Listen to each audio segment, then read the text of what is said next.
మేము clear cut గా చెప్తా ఉన్నామండి. స్వాగతం. రవీంద్రారెడ్డి గారు, ఈ విషయంలో వైసీపీ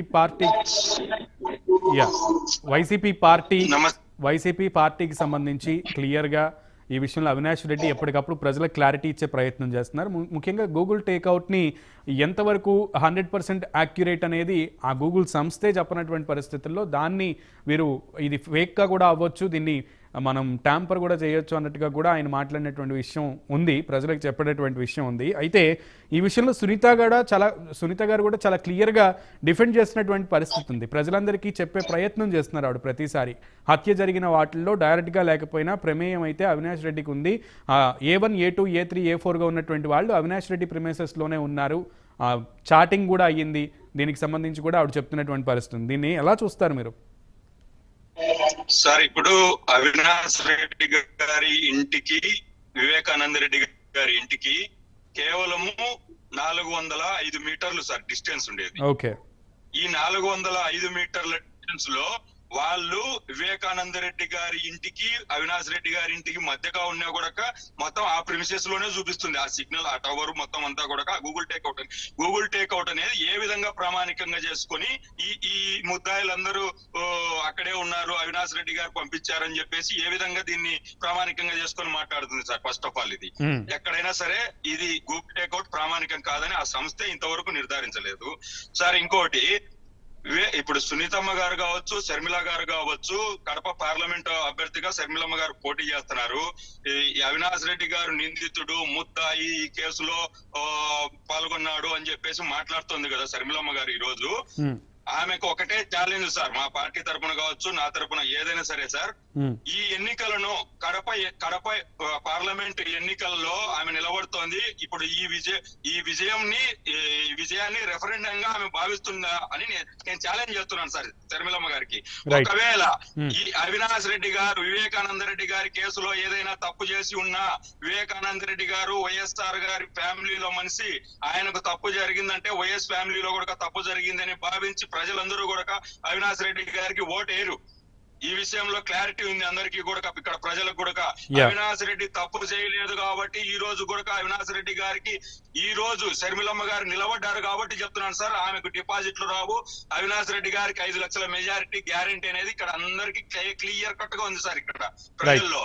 సార్, ఈ ఎన్నికలను ఉప ఎన్నికలను ఆమె శర్మిలమ్మ గారు కావచ్చు, సునీతమ్మ గారు కావచ్చు రెఫరెండంగా భావిస్తారా అని నేను ఛాలెంజ్ చేస్తున్నాను సార్. ఈ రోజు ఎన్నికల ముందు అవినాష్ రెడ్డి గారు గెలిస్తే వివేకానంద రెడ్డి గారి హత్య కేసులో అవినాష్ రెడ్డి గారి తప్పు లేదు కాబట్టి ప్రజలందరూ కూడా అవినాష్ రెడ్డి గారి వెనకాల నిలబడ్డారు అని చెప్పేసి శర్మిలమ్మ గారు, సునీతమ్మ గారు ఒప్పుకోగలరా అని నేను ఛాలెంజ్ చేస్తున్నాను సార్. ఈ రోజు వాళ్ళు ఒప్పుకుంటే సరిపోదు కదండి, న్యాయ వ్యవస్థ కూడా తేల్చాలి కదా.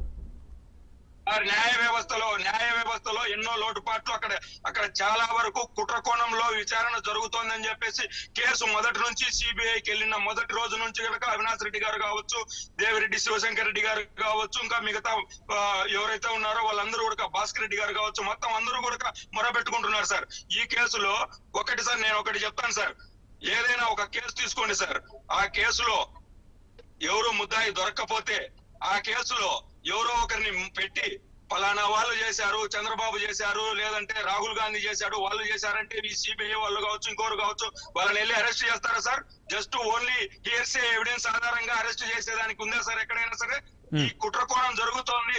ఎవరో ఒక ముద్దాయి, ఇప్పుడు మీరు చెప్పేది ఎలా ఉందంటే టెంపర్ సినిమాలో హీరో మాట్లాడతారు సార్, నేను ఒక్కనే కాదు సార్, ఇంకా 4 చేశారు సార్ ఈ హత్యలో భాగంగా అని చెప్పేసి మాట్లాడతారు సార్ హీరో. దాన్ని నేను ఎగ్జాంపుల్ చెప్తాను సార్. ఆ విధంగా మొత్తం అందరినీ ఇరికిచ్చే కుట్ర చేశారు సార్ వీళ్ళందరూ కలిసి కూడా. అందులో ఆ 4 కాదండి, మీరు అదే టెంపర్ సినిమాని నేను మీకు ఎగ్జాంపుల్ గా చూపిస్తా. ఆ టెంపర్ సినిమాలో హీరో ఆ 4 హత్య చేశారు, వాళ్ళు తప్పించుకుంటున్నారు కాబట్టే హీరో కూడా అప్రూవర్ గా మాడతారు. అట్లా కూడా అనుకోవచ్చు కదా దస్తగిరిని. ఇక్కడ దస్తగిరి అనే వ్యక్తి ఎవరైతే నిందితులైతే, ఎవరైతే చేయించారో, ఎవరైతే అక్కడ పాల్గొన్నారో వాళ్ళ పేర్లు చెప్తే పర్వాలేదు సార్.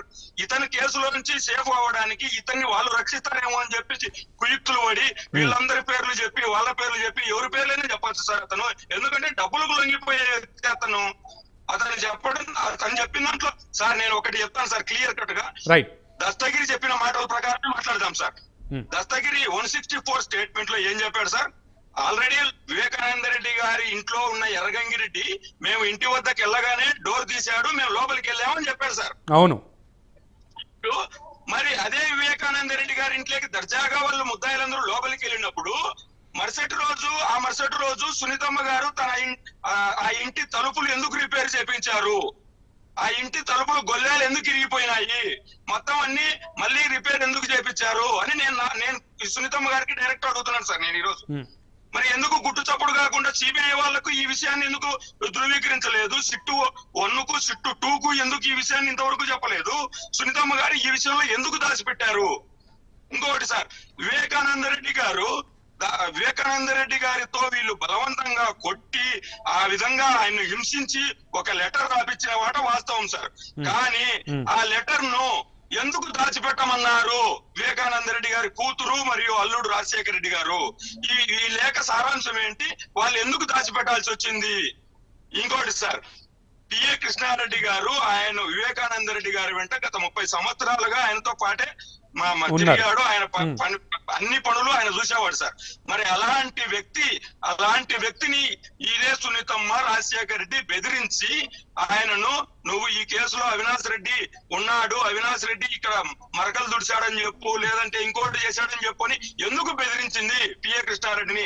పిఏ కృష్ణారెడ్డి ఈ పులివెందుల జ్యుడిషియల్ మెజిస్ట్రేట్ కోర్టులో ఎందుకు కంప్లైంట్ ఫైల్ చేశాడు సునీతమ్మ మీద, సిబిఐ అధికారి రామ్ సింగ్ గారి మీద? మరి వాళ్ళ కుటుంబ సభ్యులో ఒక భాగమే కదా సార్ పిఏ కృష్ణారెడ్డి. మరి అతనే డైరెక్ట్ గా ప్రత్యక్ష సాక్షి సార్, మొదటి సాక్షి సార్. ఎవరు? పిఏ కృష్ణారెడ్డి అనే వ్యక్తి వివేకానంద రెడ్డి గారి బాడీని చూసిన వ్యక్తుల్లో మొదటి వ్యక్తి పిఏ కృష్ణారెడ్డి. మరి అలాంటి వ్యక్తి సునీతమ్మ మీద, రామ్ సింగ్ మీద ఈ రోజు కేసు ఎందుకు పెట్టాల్సి వచ్చింది సార్? వాళ్ళు ముందు నుంచి కాదు రవీంద్రారెడ్డి గారు వాళ్ళు ముందు నుంచి కూడా మాది తప్పుంటే మమ్మల్ని విచారించండి, మమ్మల్ని కూడా చేయండి అనే కదా అక్క చెల్లెళ్ళు ఇద్దరు కూడా చెప్తున్నటువంటి పరిస్థితి. సునీత గారు ముందు నుంచి కూడా అసలు మీరు సిబిఐకి ఇవ్వకపోతే సిబిఐకి ఎందుకు ప్రభుత్వం ముందు మీరు జగన్మోహన్ రెడ్డి గారు ప్రభుత్వంలోకి రాకముందు సిబిఐకి డిమాండ్ చేసినటువంటి వ్యక్తి ప్రభుత్వంలోకి వచ్చాక సిబిఐకి ఎందుకు రికమెండ్ చేయలేదు, ఎందుకు సిబిఐకి ఇవ్వలేదు తన చేతుల్లో ఉన్నా కూడా అనే ఒక ప్రశ్న కూడా వస్తుంది కదా. అందుకే కదా ఇక్కడ రాష్ట్రంలో ఉంటే ఇదవుతుందని చెప్పి పక్క రాష్ట్రంలోకి వెళ్ళి పిటిషన్ వేసుకుని అక్కడి నుంచి విచారణ చేయాలంటూ కూడా సునీత గారు పోరాడారు కదా సార్. ఇక్కడ క్లియర్ కట్ గా సునీతమ్మ గారి భర్త, సునీత మేనమామ శివప్రకాశ్ రెడ్డి గారు ఈ కేసులో ఇరుక్కుంటారని తెలిసే ఆమె ప్రీ ప్లాన్ గా కేసును పక్క రాష్ట్రానికి మార్పించుకుని అక్కడ అన్ని చేసుకుంటా ఉంది సార్. ఈ కేసులో ప్రధాన ముద్దాయిలు శివప్రకాశ్ రెడ్డి, నర్రెడ్డి రాజశేఖర రెడ్డి గారు. ఇది ఆమెకు తెలుసు, ఆమె ఆత్మసాక్షిగా అందరికీ తెలుసు సార్. ఇక్కడ ప్రజలకు కూడా ఈ విషయంలో ఏదో అవినాష్ రెడ్డి గారికి మరకలంటి, లేదంటే వాళ్ళ నాన్నగారికి, శివశంకర్ రెడ్డి గారికి, వీళ్ళందరికీ ఏదో అంటగట్టాలని చెప్పేసి ఆమె ప్రీ ప్లాన్డ్ గా ఒకడిని దస్తగిరి అనే వాడిని తీసుకొని వచ్చి అతనికి నార్త్ ఇండియా టూర్ వేసి సిబిఐ వాళ్ళు 1 నెల రోజులు కోచింగ్ ఇచ్చి అతనికి ఏ విధంగా మాట్లాడాలి, సిబిఐ వాళ్ళే కోచింగ్ ఇచ్చారంటారా? అతని అవును సార్, సిబిఐ వాళ్ళే ఇచ్చారు. 30 రోజులు అతన్ని టూర్ వేయించి అతనికి 30 రోజులు మొత్తం. అందుకే పాపం మీరు సిబిఐకి రికమెండ్ చేసినట్టుంటారు, ఎందుకంటే సిబిఐ వాళ్ళు ట్రైనింగ్ ఇస్తారు. ఇక్కడే అతను దొరికిపోయాడు. దస్తగిరి అనే వ్యక్తి చెప్పిన ప్రకారం సిబిఐ ఛార్జ్ షీట్ లో ఉన్న ప్రకారము మేము దర్జాగా లోపలికి వెళ్ళామని చెప్పిన వ్యక్తి మరి అదే సునీతమ్మ ఇంటి తలుపులు ఎందుకు ఇరిగిపోయాయి, ఆ ఇంటి తలుపులు కుట్టు చప్పుడు కాకుండా ఎందుకు రిపేర్ చేపించింది సునీతమ్మ అని నేను అడుగుతున్నా.